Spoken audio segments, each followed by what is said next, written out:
This is J. Krishnamurti's third discussion with teachers and students at Brockwood Park, 1972. What shall we talk about this morning?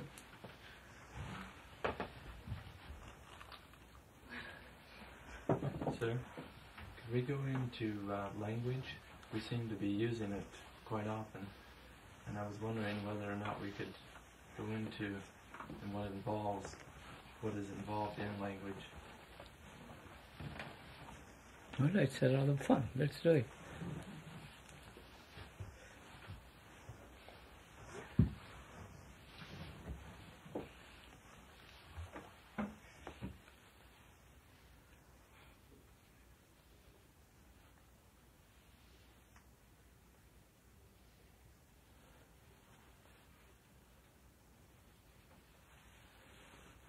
So we start off with word is not the thing, right?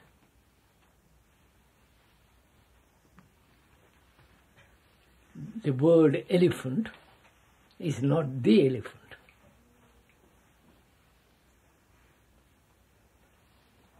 The door is not the actual door, it's only a description of a door. I say the green door, pointing to that, would be the door to which I am pointing. So the word is the description of a fact, of the thing, but the word is not the thing.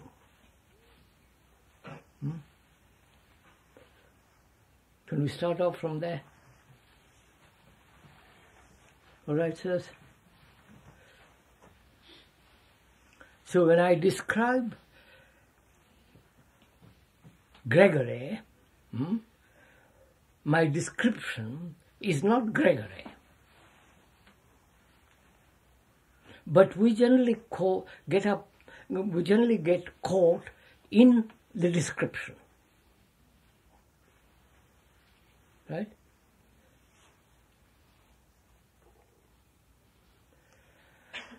When I describe a tree, the beauty of it, the curve of the branch and so on, so the description is not the described. Right, sirs? Are we moving along? The description is not the described. So the word is the description.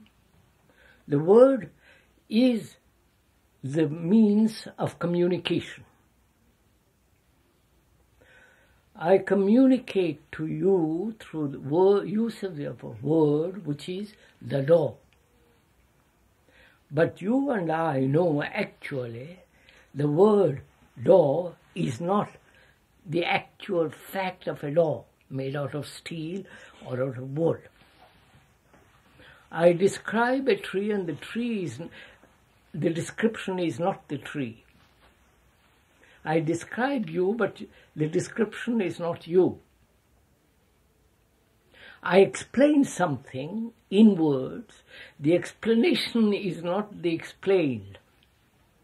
Right? We've got it right? Are we clear on this? But see how difficult it becomes presently.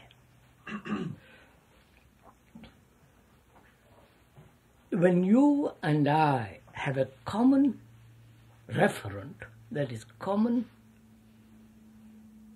thing, which we both understand the use of a particular word, then communication is possible.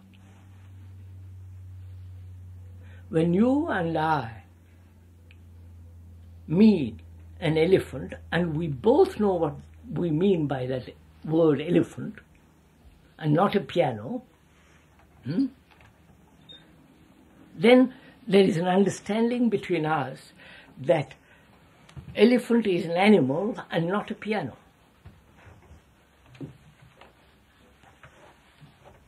So communication means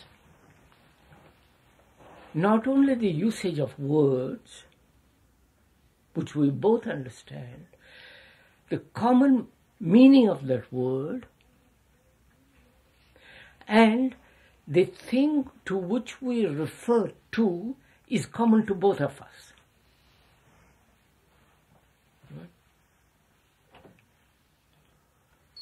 This is getting a little... All right? And up to that point, it's very simple. But it gets rather complex when I use words which you are unwilling to listen, or you listen to the words,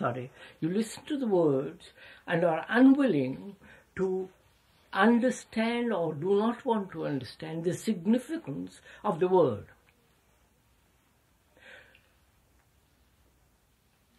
I say to you in words that tobacco is bad for you, for your health. And you smoke and you don't want to listen. You see, you put up a barrier by saying, what's wrong with it? I feel very well. Doctors say, silly doctors say that it might affect my lung, but I want to enjoy my life while I live, so I smoke. But you prevent actual communication taking place between you and me when there is a resistance. Right? So we have to find out what we mean by that word communication.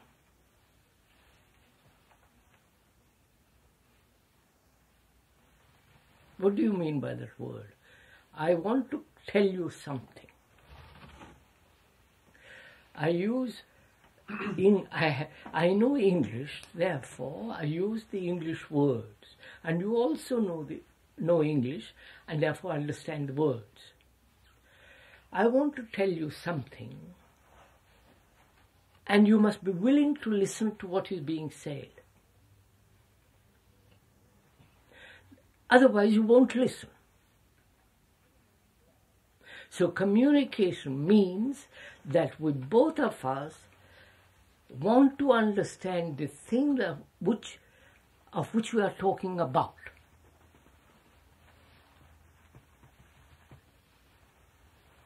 If you don't want to understand what another is saying, though you understand the words, you turn a deaf ear.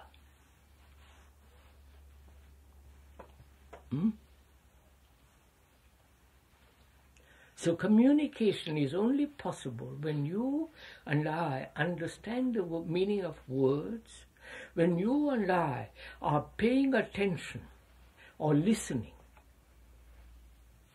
to what is being said. If it is a very superficial thing that is being said, you listen casually. If something that is very serious is being said, you have to listen with attention. And if that's something which needs attention, you must not only pay attention, you must have the same quality as the speaker, who is intense, passionate, or not. So to communicate with each other means really deeply that we both of us understand the word.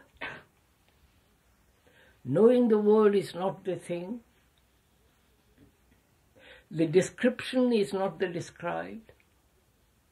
Both of us must listen to what is being said with the same quality of attention, with the same intensity of feeling between you and I, at the same level, at the same time. Otherwise there is no communication. Right? Are you meeting all this?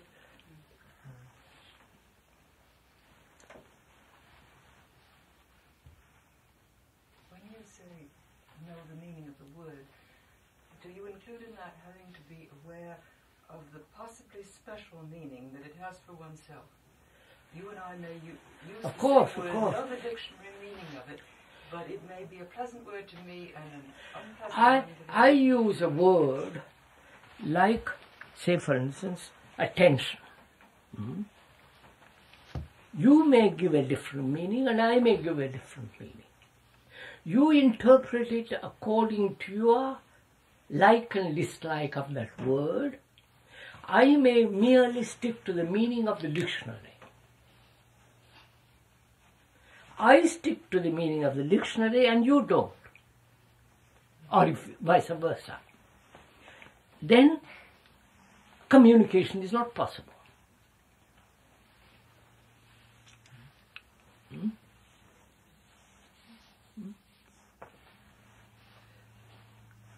But a word like responsibility, that might have a different quality for you than for me. Yeah, therefore I explain it.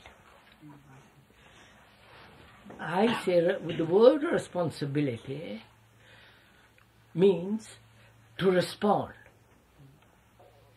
And the dictionary doesn't go any further. And I say, well, let's understand what that word response means. We talk over it. We say respond to a challenge. Respond to what you are saying. Respond to some demand.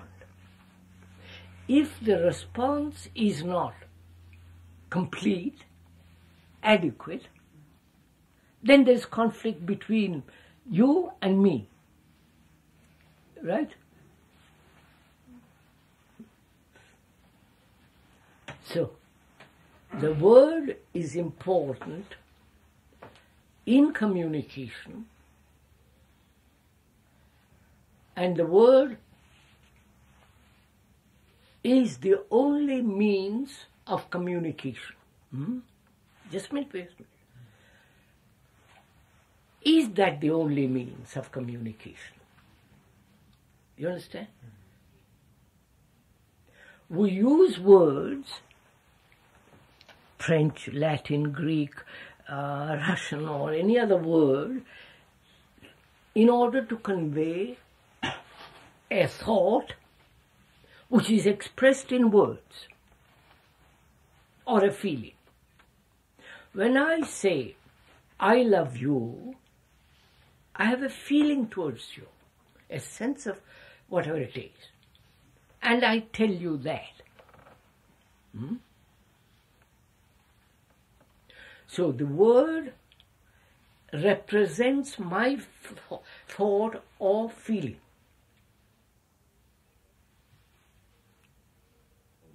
Right?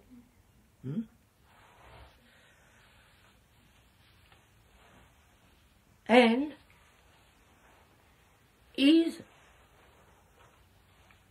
are words only the means of communication, or is there other means of communication? Expressions? Huh? Expressions? What do you mean expression? Well, instead of words, facial expressions or physical expressions. Which is what? Non-verbal. Non-verbal. Which is, I make an angry face at you. That's non-verbal expression. Which you and I both understand.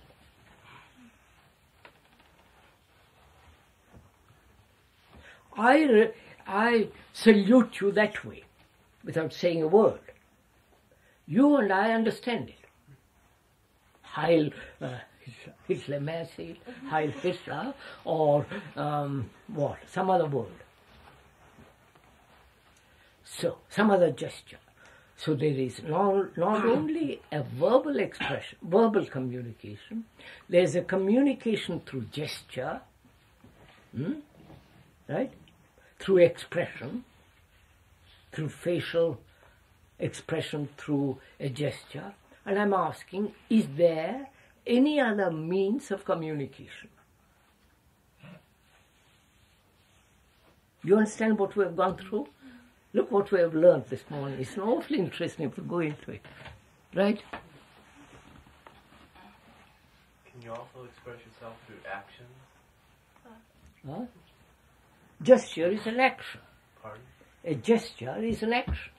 Well, in other words, not just facial expression, but through your actions, through what you do day in and day out, that's how you also express yourself. Yes, yes. So, verbal, gesture, expression. Expression, facial expressions. Now, is there any other means of communication? Visual. Which is, if I'm blind, I can't. I can't see your facial expression. I can't see your gesture. You can only communicate with me through words. Unless I'm deaf, dumb, and blind, then I'm rather stuck. You can communicate then with me through braille. That all kinds of ways. All right. Now, is there any other way? So, let's go. We'll come back to that a little later. But I'm learning a lot, aren't you? I'm seeing something myself. Now, I look at that tree visually and describe that tree to you. The description is the expression of my thought in looking at that tree. Right? Huh? So,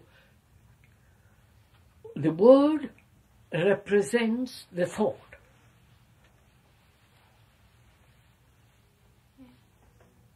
Does it? Represents The fact as well. Wait, I'm coming. Slowly, go stick to one thing at a time, you'll see. I say Gregory is short.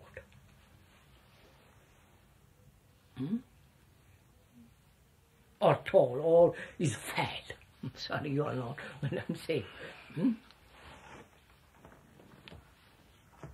By looking at him visually, a thought is born, and that thought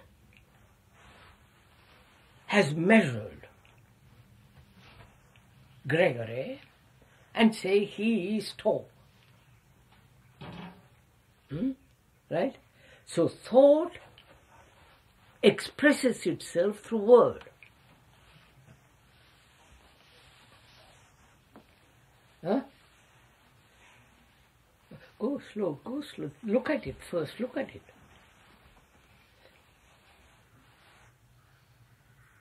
You tell me you like me,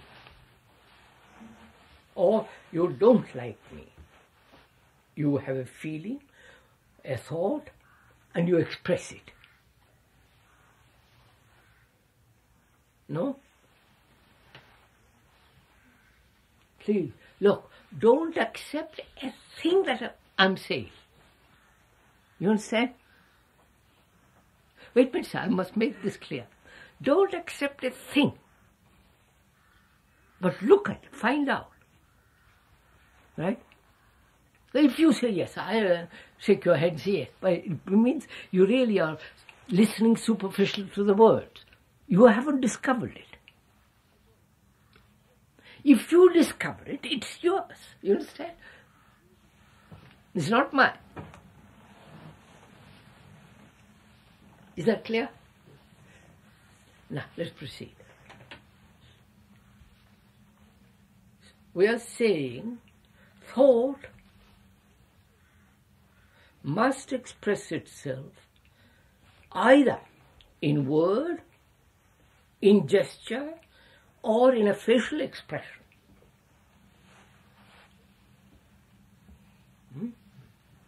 Right? I write a poem or an essay and I express it. I express my feeling, my thoughts, my reactions through words. Poetic words and so on, so on. Words that have rhythm and, all that. So thought expresses itself in words, in gesture, in facial expression.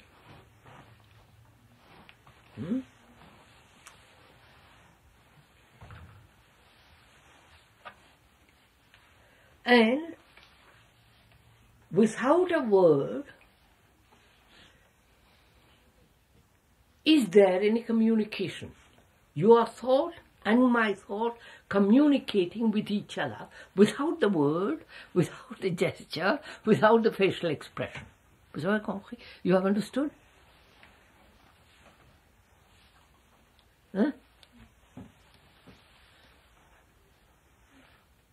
Now wait a minute, go slow, go slow. Go slow. Look, listen, find out. Don't you find out.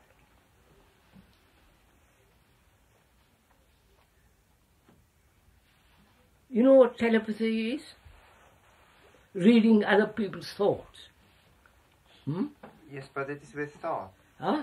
It is with thought. You said without thought. No, I didn't know. No, I said to you, is there communication without the word, without the gesture, without the facial expression?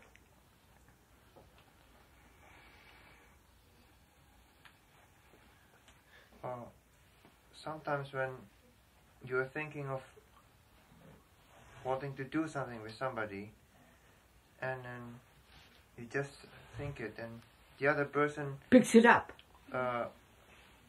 right? Come to you and say the same thing. Yes. So what has taken place there?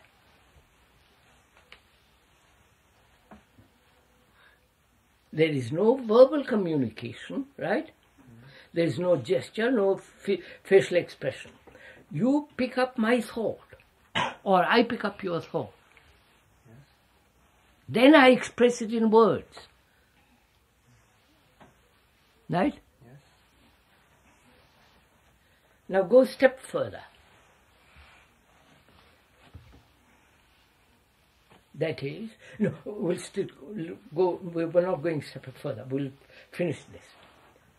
I think something, and you, being my friend, with whom I have talked before, we have walked together, we have seen the same bird, the same sky, the same blue, and we are sensitive to each other, right?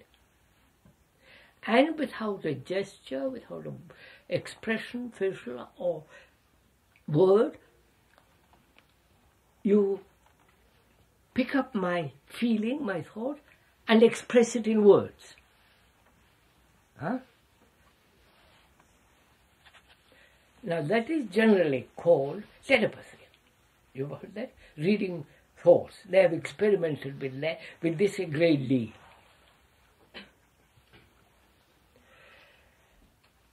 At Duke University in America, and also they have experimented in various parts of the world where I have seen this myself. One is in a different country and reads the other man who is in another country and says that man is thinking this and this, and writes to him at the time, you follow? And the fellow, yes, other fellow replies, yes, I was thinking that. This goes on, wait, now.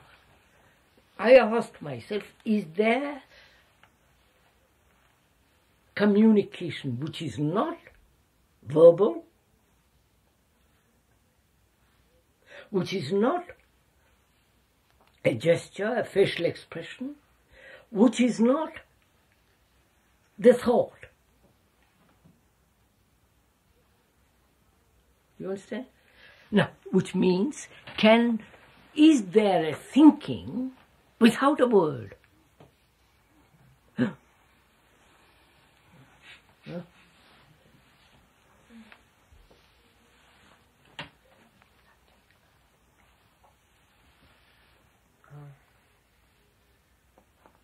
There may be, but we always translate it into words. No, not necessarily that we always translate into words. We don't know though. No, for example, I don't know, it happens with me sometimes when I visual a certain action. I can visual the movement, but it doesn't come into word. And I was thinking of looking for the word. Look, Tunki, you're not answering my question. Are you answering my question? I may be mistaken, but I don't think you are. So I want you to tell me what I have said. Well, you asked, is there a thought without the word? Yes. Is there thought without a word? A word being the image, you understand? A symbol. No, just a moment. Look, Tuki, you're not listening, old boy. Just listen to me. I say, is there a thinking without the word, without the image, without a symbol? You know what a symbol is? Yes. Yeah. So, is there a thinking without that? That would be action then. My darling, no, look, I'm asking you something, you don't answer it. You go back to something else. You say that's action there. It may be, I don't know. But I'm asking you something. Let me put it around the other way. Can you think without a word?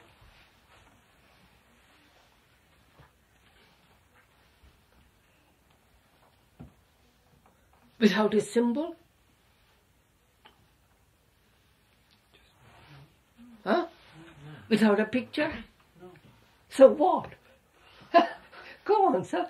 Push. So if you have no word, look at it carefully. No word, no symbol, no image, no picture, right? What is thinking? You follow? You understand what I'm saying?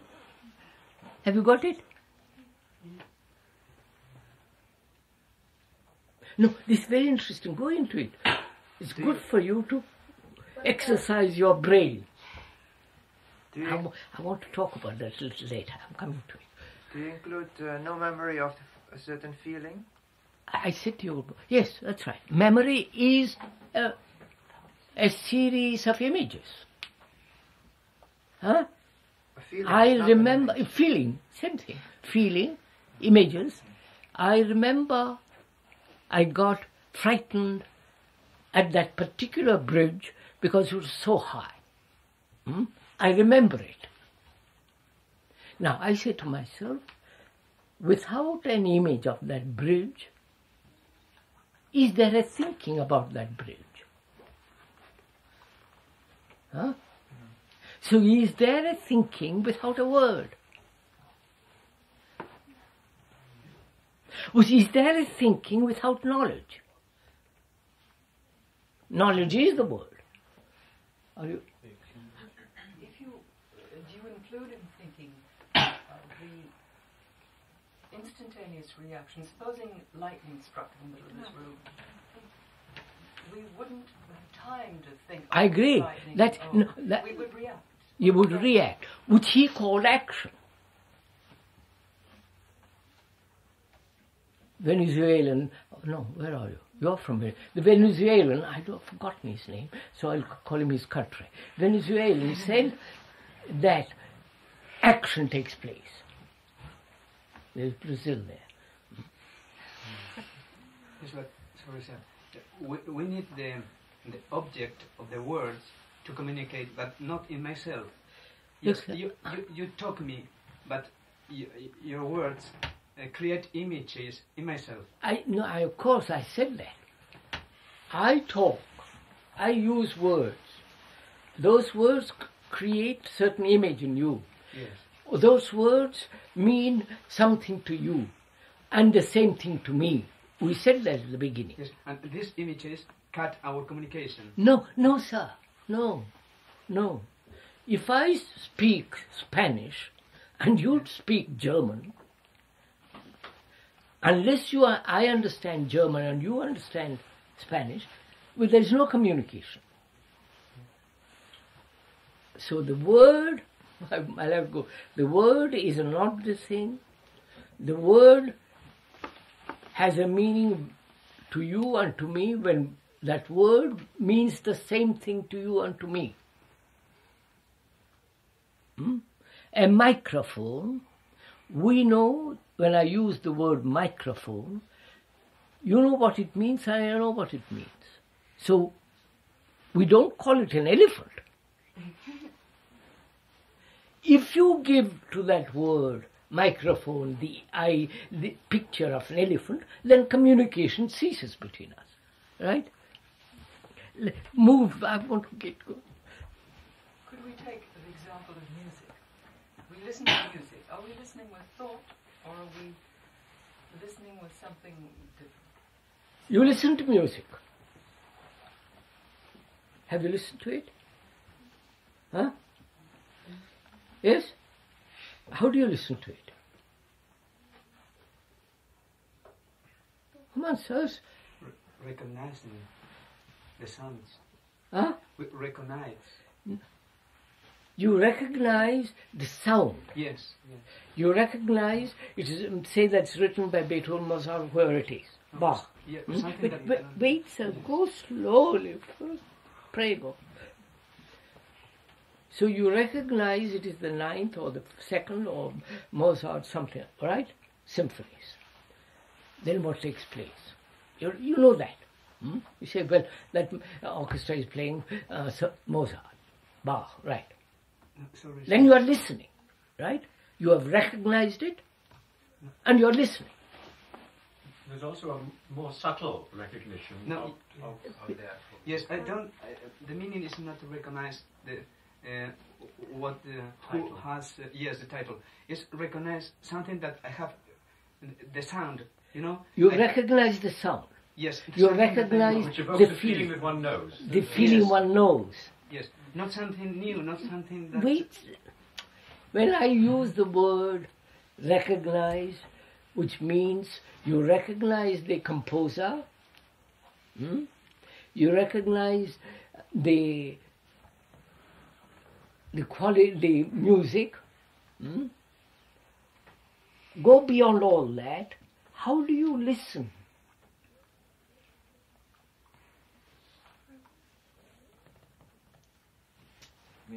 Is there a listening if you have a remembrance operating? No.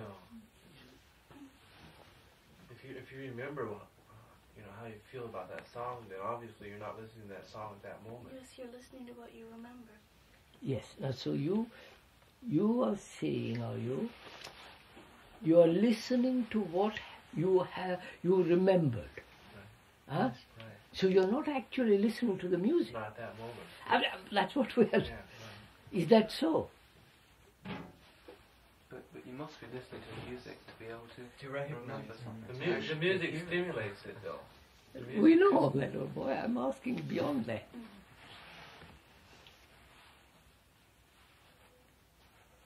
There are two kinds of listening, surely. The kind which recognizes what in music is equivalent to our words. There's certain archetypal forms and expressions which are used really in every kind of music. Yes. But beyond that, there's... That's what I want to find out.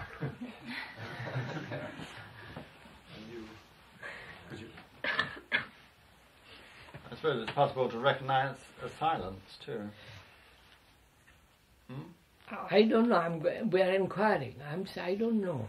I mean, when you listen to music, you listen to the noise and the silence also. That is, are you listening to the silence between two notes? Or are you listening to the remembrance which you have had about that particular piece of music?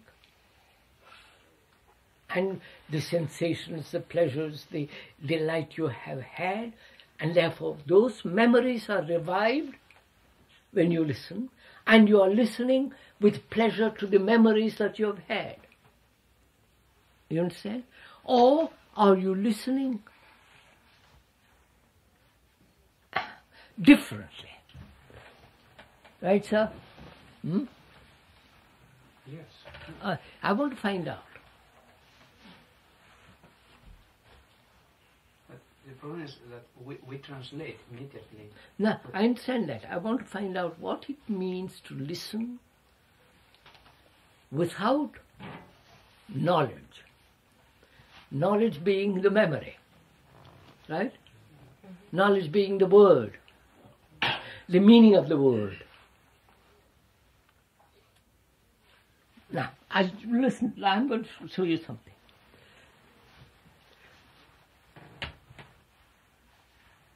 I want to tell you something about love.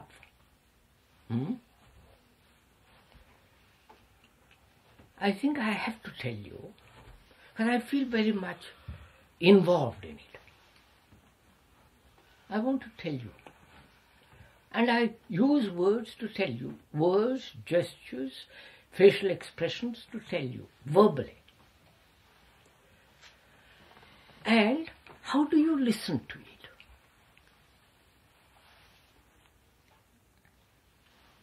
First of all, you listen through the word, right? And the reaction to the word, the reaction that word has evoked in you, right? Are you following all this? And that reaction either urges you to listen or says, no, I mustn't, I put up a defense, right?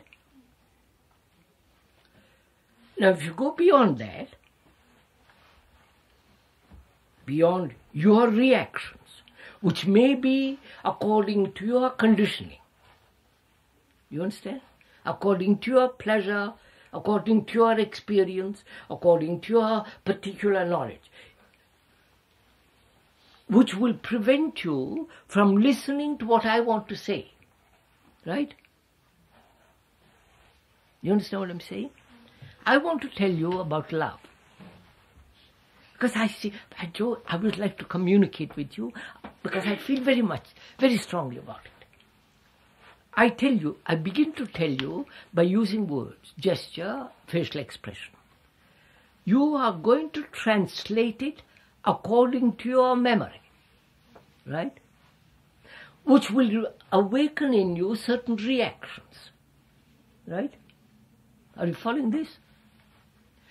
When those reactions arise, either of pleasure or dislike, then you stop listening, don't you? Naturally. Are you following all this? Huh? Right? Now, I say put those aside and listen. Because I want to tell this, it's a burning thing, it's a marvelous thing, I feel. I want to tell you about it. In telling, you have all your reactions, memories, which will prevent you from listening further. Right? Right? Venezuela got it? Right. Now, can you put those aside? And listen. Right? Then what is the state of your mind that is listening? You have understood, Gregory? Or you are not paying attention, you get tired.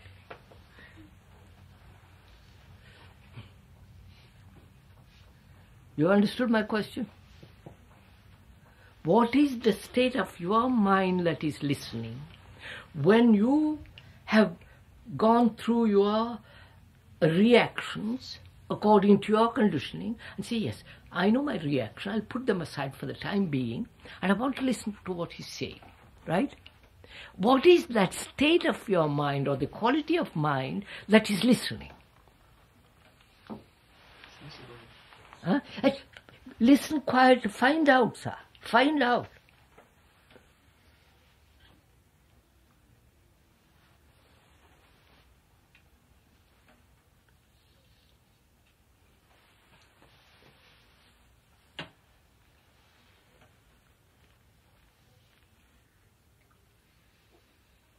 There is the state of the mind who wants to learn, and while he is learning, he puts all aside. Therefore, what is the state of that mind? It's an open Huh? mind. A receptive mind. No. And, you see, your receptive mind, that means to receive. Right? You are waiting to receive. Right? Are you waiting to receive? And then, if you say, well, tell me, receive, I can't communicate, can you? Why not? Huh? Wait, why not? I'll show you. Listen, why, Mrs. Imris asked, why not? What's your answer? Because you're expecting something to receive. You're expecting, right? You're expecting, waiting, and anxious. Want to find out. You're straining. Well, not necessarily. You said All those are implied. Are they? I mean, it's a matter of terminology, but you said if you put aside all the self-projections and listen, you are presumably in a receptive state. There are no blockages that you No, can put all right, you are in a receptive state. What is that receptive state?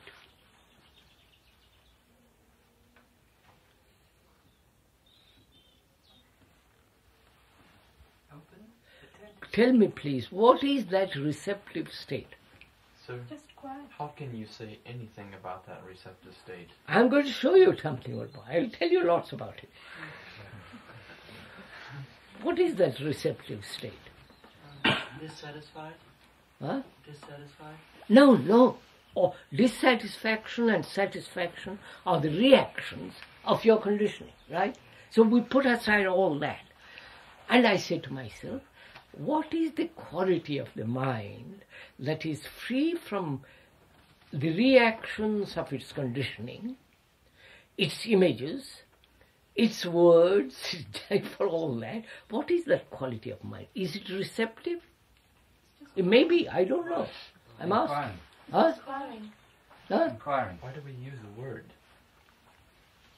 What? In other words, we're all using words to attempt to yes. explain. No. We're taking the word like quiet. That is a word. I am not. No. I say first, listen. I forget all your names, doesn't matter. I say, please listen. First, the word you awakens certain reactions in you, depending on your conditioning, temperament and all the rest of it. And if you want to listen to what is being said, you obviously must go beyond that. That if you're caught up in your reactions, you're not listening. Now, so you say, yes, I want to listen to what he's saying, therefore, for the moment, I'll put away my reactions, right? Now I say, what is the quality of that mind that has put away its reactions, maybe temporarily or permanently, and says, now, tell me what you want to say. It's listening. It is receptive. I'm using that word for the time being, though I don't quite feel in that word. I'm open, receptive, eager. Now, go behind that. What is that quality of mind? Can it be described in words?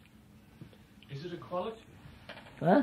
It's a quality in the sense, all right, I won't use that word quality. What is the state? Again, state means, so again, go beyond the word of quality, state. can you put it into words, the mind that has put aside its reactions and say, I'm listening to you.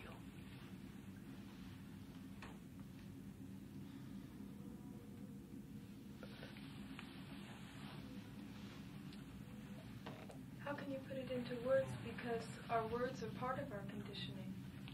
I know, my lady, I've said just now, put aside all that, if you can, for the time being, and find out, if you have put aside, what is, when you are listening, what is happening in the mind.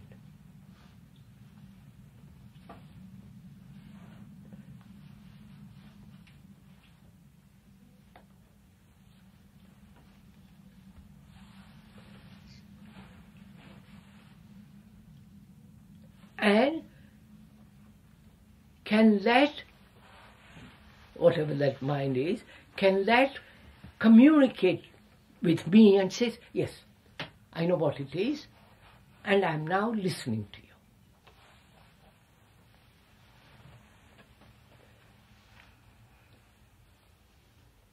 Now let's begin. Leave that for the moment, put it around, put the whole thing in a different way. There is that tree, which you all have seen, which you see it every day. When you look at it, you understand? When you look at it, how do you look at it?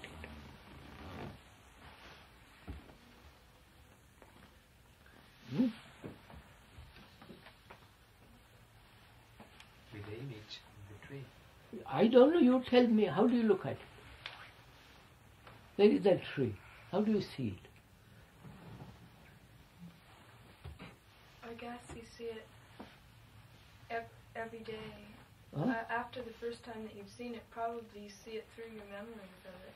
So what do you do? How do you? So you say, the first day I looked at it, I had no image when I looked at it, right? The next day, I see it through my image. Right? The image being your knowledge of that tree. But if you saw the tree in winter, it has changed. It has changed. So you all the year round you see a tree without leaves. All the year, some part of the year you see that tree without leaves, and some part of the year you see it fresh, new leaves, and some are still more, and so on. But you see it now.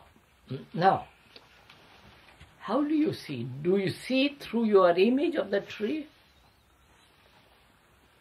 I see it as it is. Without the image? Yes. Huh? Be clear. You know me. You have met me last year and this year. Have you an image about me?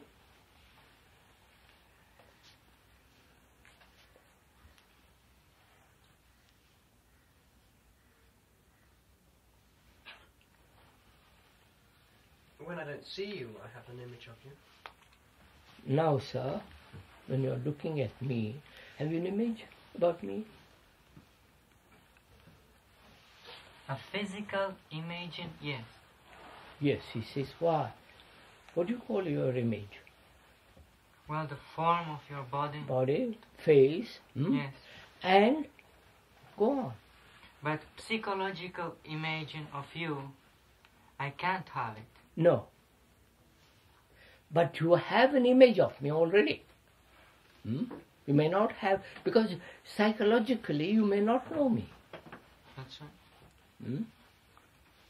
So you look at me through your image, which is through your memory. Right? Not me, sir. Take your friend. How do you know your friend? How do you know Gregory? You met him yesterday. Your brother. All right. How do you know your brother?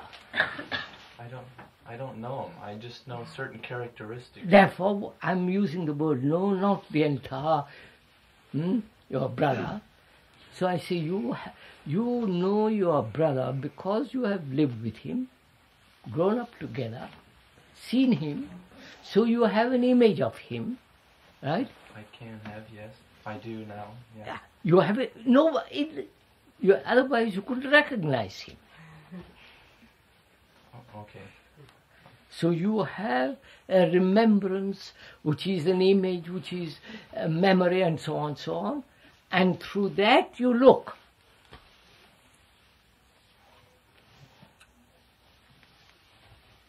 Now, can you look at your brother without the image? And you at your brother without the image? That means, can you look at the tree without the image? Can you look at me who insulted you yesterday without that memory of that insult? Can we differentiate between without the memory totally, which is hard to, is impossible perhaps, or the action of that memory? Yes, that's a fraction of it. If you look at a tree, you would know it's a tree and not a... Of course, an elephant. Horse. Yes, quite. So go on, please go on, because I want to find out what is the mind that is without the reactions of its conditioning.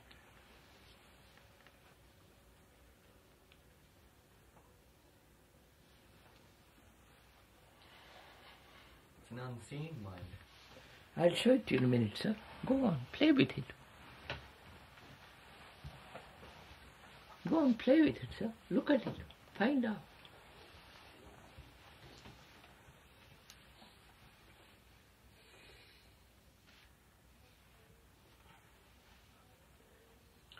These images that I have of other people, all the other people, have about you. To be so connected with the, very much bound up with the image I have of myself, that big. Of course. That's so. I have of myself too. So the image you have about yourself, the image you have about others, make a whole somehow. Yes, and I'm asking if these images continue, or these images interfere all the time, you are not really communicating. We are not really in touch with each other. So I said, what is that relationship or that communication when there is non-verbal, non-imagery, non-reactions which are not brought about by conditioning? It's true communication, free communication. What? True communication, clear, free communication. What does that mean? You tell me. I don't know what you're talking about. You tell me. You may be right. Communication without the blocks of images. Yes, so what does that mean? Can you communicate with me without the blocks? I don't know if I can do it. Can you describe to me what is that mind that is free of blocks? You can't describe it if you're not there, if you don't have... But we agree. Therefore, see what you're saying. You don't know it. Right. Therefore you can't describe it. Right. Therefore you can't tell me about it. Right. Now wait. I want to tell you about it. You can't tell me, but I want to tell you about it. Right? How can I tell you about it if you have your blocks? Listen to what I'm saying. How can I tell you about it if you have your blocks all the time interfering? You can't. Right? Therefore, what will you do? I want to tell you. You follow? I will choke you. I will do everything. I want to tell you. Well, somehow you had to break down those blocks. So break it down. Don't take time. You see, you're going to take time in breaking them down. Right? But I want to tell you now, I'm not interested tomorrow. I feel tremendously. You must know it now. And you say, no, sorry, I have blocks which are preventing it. And I say, all right, if you know you have those blocks that are preventing, get rid of them. Push them away quickly. Don't take time to learn about them and push them away. Do it. How can we when we've had them for so long? How can you just do that? Now, so find out. It's very good exercise. Go on, sir. Find out. You have had your reactions for the last 15, 10, 5 or 20 years. And here somebody comes along and says, my dear friend, I want to tell you the most extraordinary thing in life.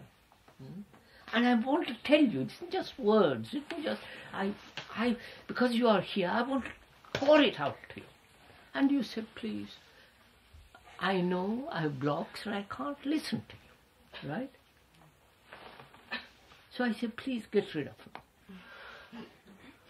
Don't take time to get rid of them. Don't say, I will do it when you come back next year. I may be dead. And knowing I may be dead, but I want to tell you now. The best way is for you to tell what Good old Tunke.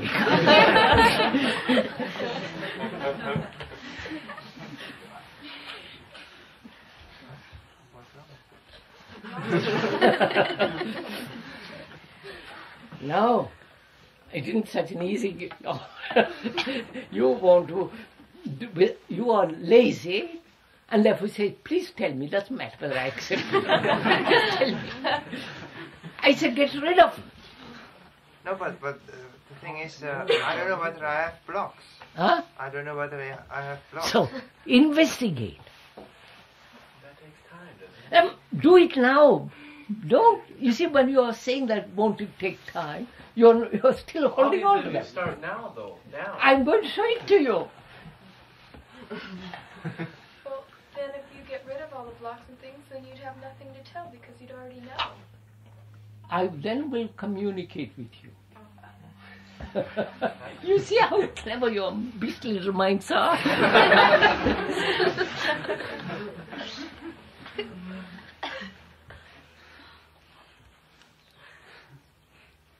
I want you to leave the house to which you are accustomed. And you say, no, please, don't look, tell me.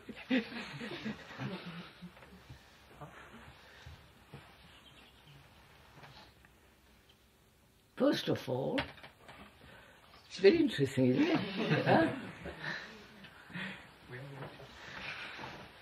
First of all, do you know you have blocks? No. Yes? Because somebody told you have blocks? No. Go slowly, careful. Do you know them because somebody told you you have blocks? Psychologists, your father, your mother, and so on, told you have blocks and they say, yes, I have blocks. Or, without anybody telling you, you know you have blocks. You poor darlings are caught. Come on.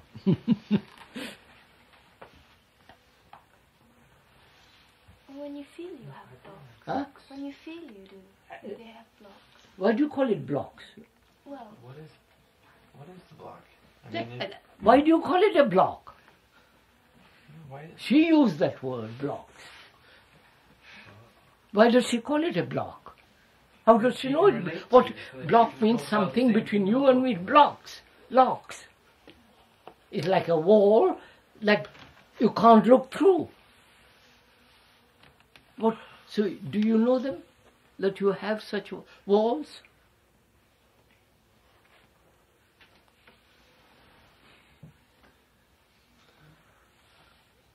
You know when you are hungry, don't you? Hmm? Nobody has to tell you that you're hungry. You know when you are hungry.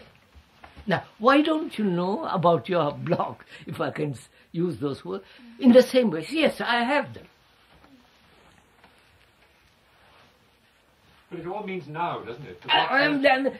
So, but don't waste time. I've got another half an hour. I want to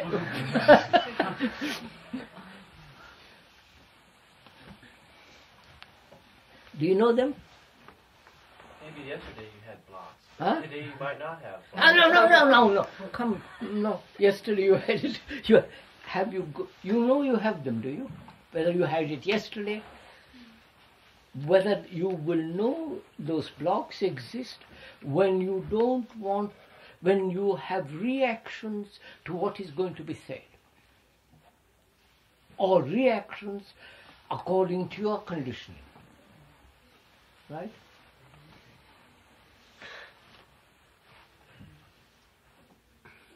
It's really quite simple, really. I'm going to show it to you in a minute. Go on. Look, sir, you come along and say, look, my friend, you are a beastly little Hindu. Your word, beastly, upsets me. I resist that. And you also say, being a Hindu blocks you from understanding the European or the American. I listen to that and I say here, I intellectually accept that, right? Verbally I accept it. But deeply, I still am a Hindu. You follow? That's my blockage. Now, and you say to me, look, as long as that blockage remains, you can never feel for a European. So, I say, quite right, that's perfectly true, but I still am a Hindu, right? So, how am I to get rid of that blockage? Because I want to have the same feeling as you have when you say, well, there is neither Hindu, European, there is only human being. You follow? I want to have that feeling. I know what that, you have conveyed it to me. And I say, what marvelous feeling that is. I want to capture it, hold it, delight in it. You understand? But you're still a Hindu. So how am I to be free of my blockage as a Hindu? Am I going to take time over it? You understand? Or is it possible to get rid of it now? Only if you see the whole. Huh? If you see the whole. No, please don't use the word to me, if. Well, when I don't, that means time.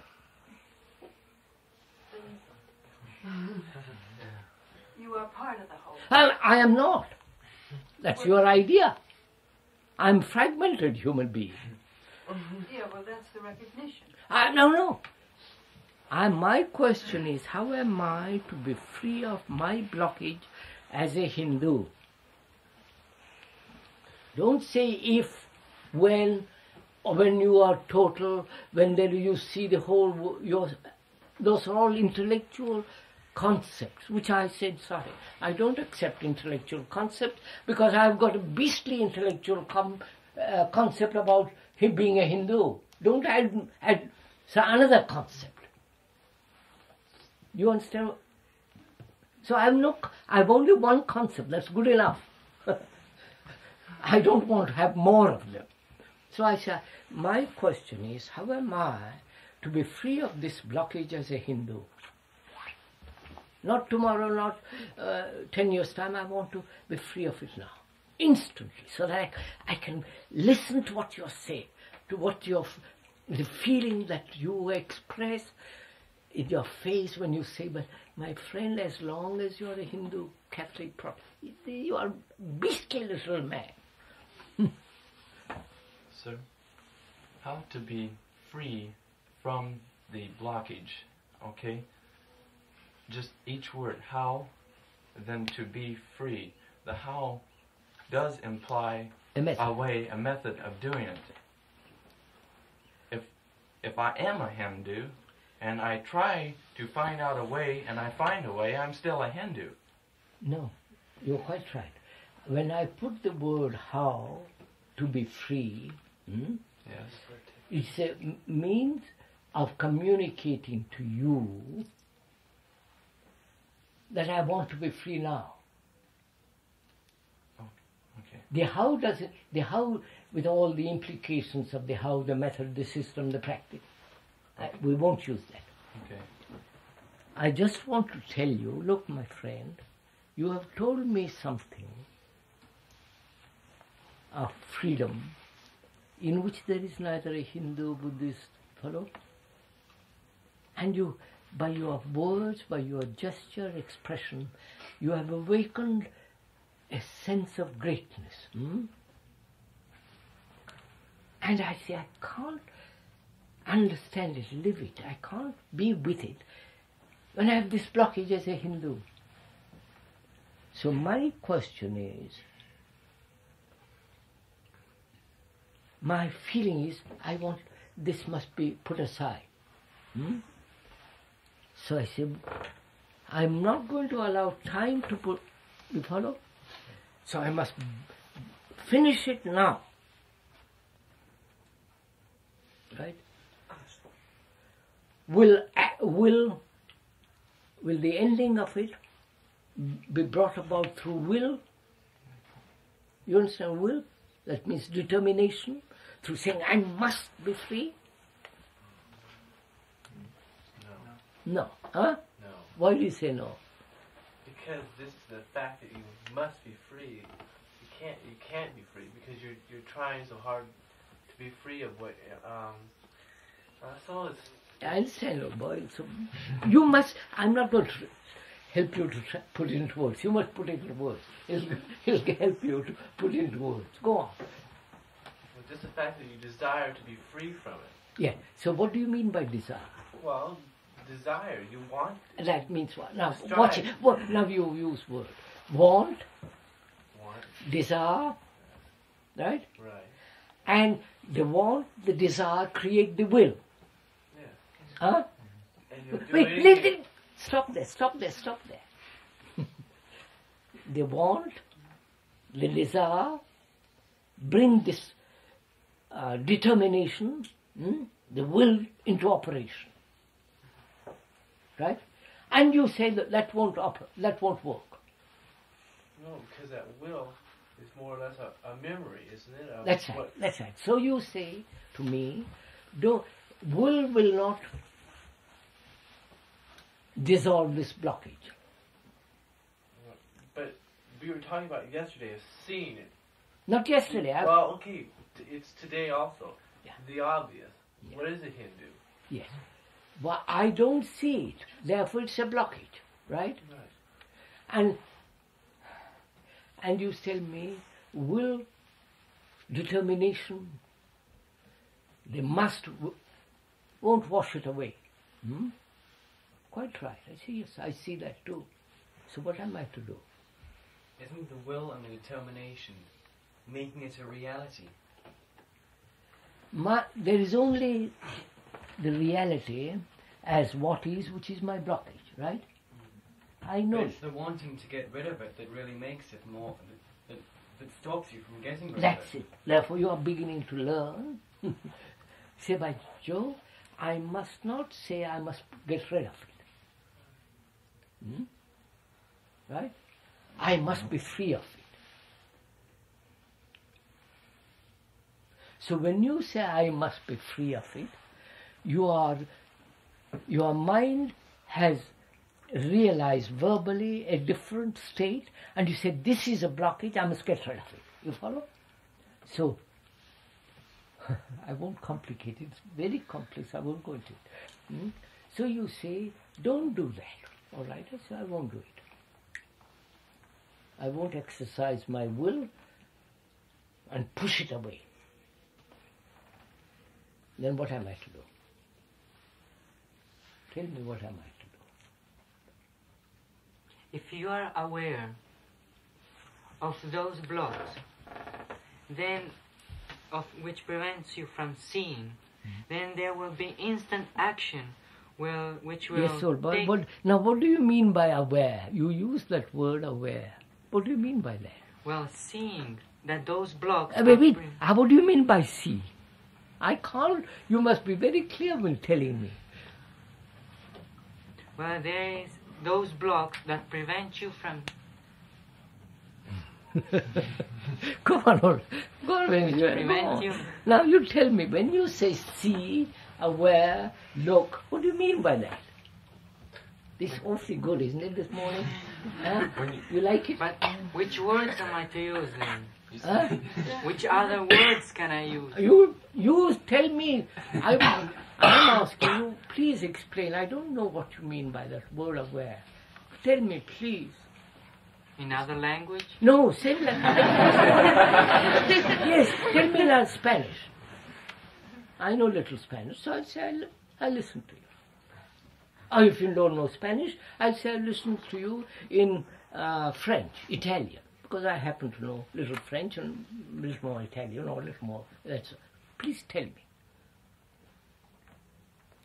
I will use the same words then, but in Spanish.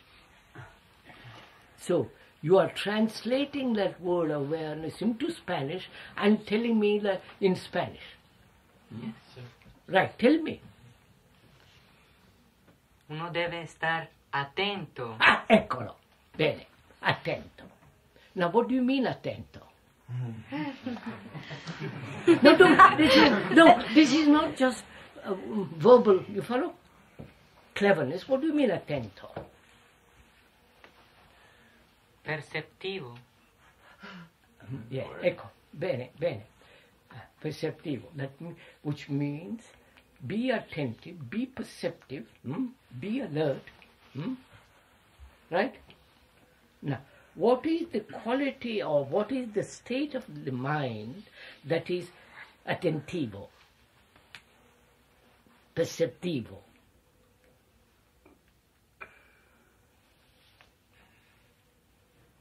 It's a...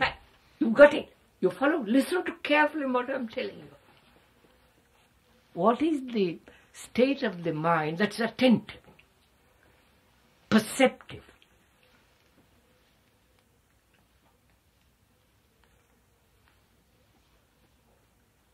It's not a reaction.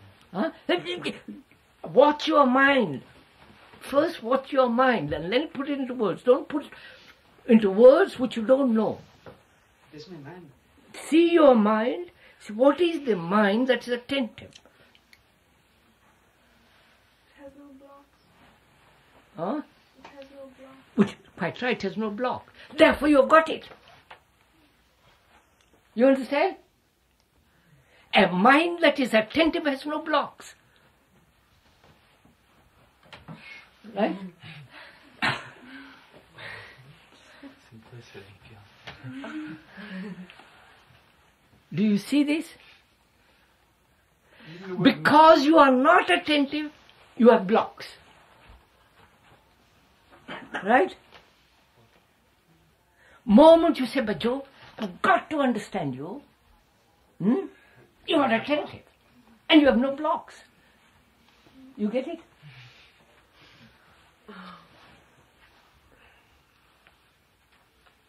Which means you must have the same intensity,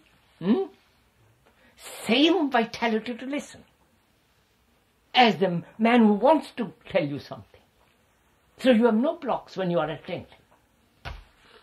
You got it? Are you now?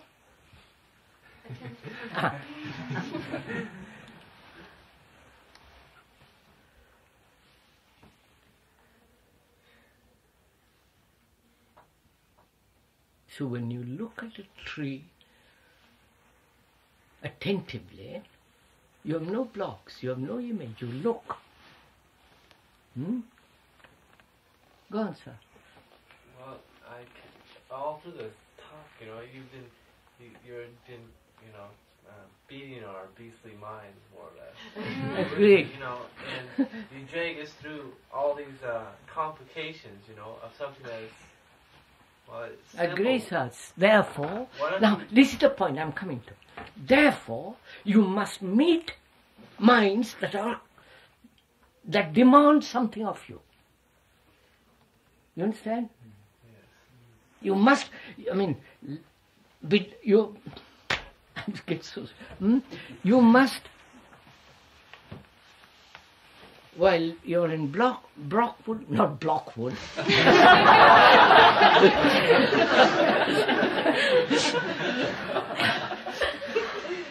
It's quite funny,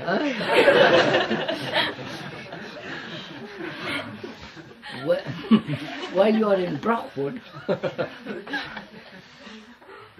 they are going to demand the highest of you. You understand? So, when there is this great demand, you have to pay attention.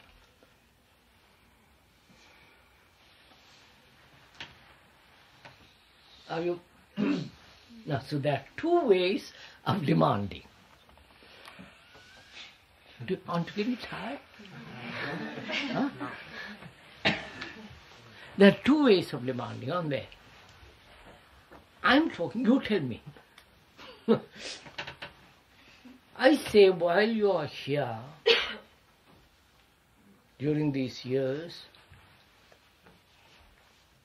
you must demand of yourself your highest capacity, and the others, the staff and the older members of the community, will also demand the highest of you. Demand. You know what demand is? Ask. Insist. Now, there are two ways on there. May I go into it? Yes. One is with affection, with love, to demand.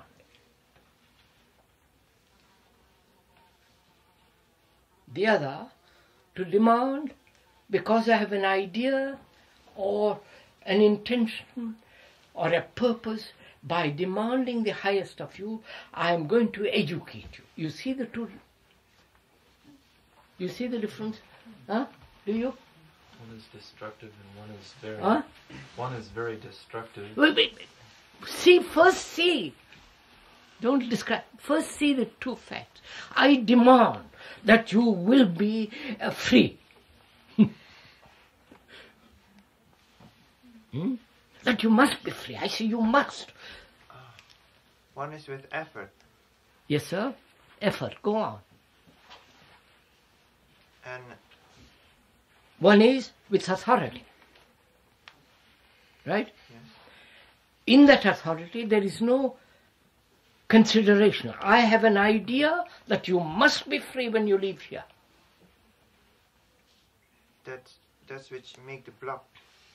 Listen, that meets a block in you, yes, which I have a block in me. Yes. Right? Venezuela, are you following this? I have a block in me which says, by Jove, they must be free when they live here. And by insisting on that, intellectually, verbally, ideologically, that you have a different idea of what freedom is, so we battle. Right? You see the difference? Whereas, I have great feeling, I feel responsible, I have great affection for you, and say, look, you must, in yourself you must ask the highest of you. And I'll ask you the greatest of you, the whole of you, not just partial. Then you respond to me quite differently, right? Because I have no idea, I don't want to compel you, I don't want to force you. I show you, look at the world, what it is, how it is suffering, how brutal it is. I'll show you the horror of everything that's going on. I said, for the love of God, be different. You follow? Jesus, I tell this to you out of my affection for you. Not of my idealism. I spit on idealism. You follow? So I say to you, there are two ways of demanding something. One is intellectual, verbal, ideological, assertive. All based on my concept or a conclusion that freedom must be, which is the same as the establishment ideas. You follow? Whereas the other is entirely different. Right? Now, can you demand of yourself the highest of your capacity, of your, everything in you? If you can, I will help you. You see the difference? If you cannot, I'll also try to see that you have this. Are you getting this? Gosh, I feel hot.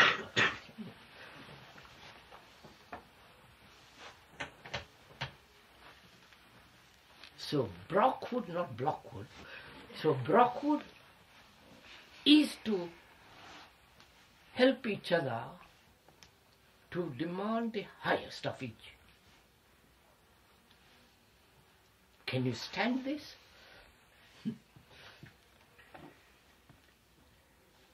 Otherwise you'll be just like any other,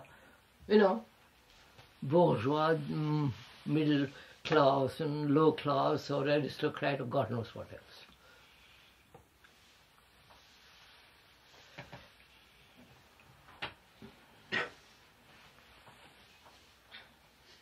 I must tell you a story and we'll stop.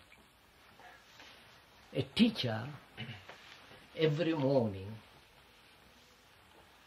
at a certain time used to give a sermon to his disciples.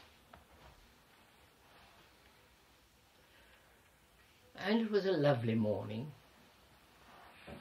clear sky and soft breeze and green, everything lovely. So he gets up on the platform to give his sermon, and as he begins to talk, just as he's about to talk, a bird comes and sits on the windowsill and begins to sing. Because it is a spring and it's a lovely day. The bird is singing away. The teacher listens to it and the pupils also listen. And the bird, after a while, as song finished, flies away. So the teacher says, the sermon for this morning is over. Right? Have you got it? Have you got it?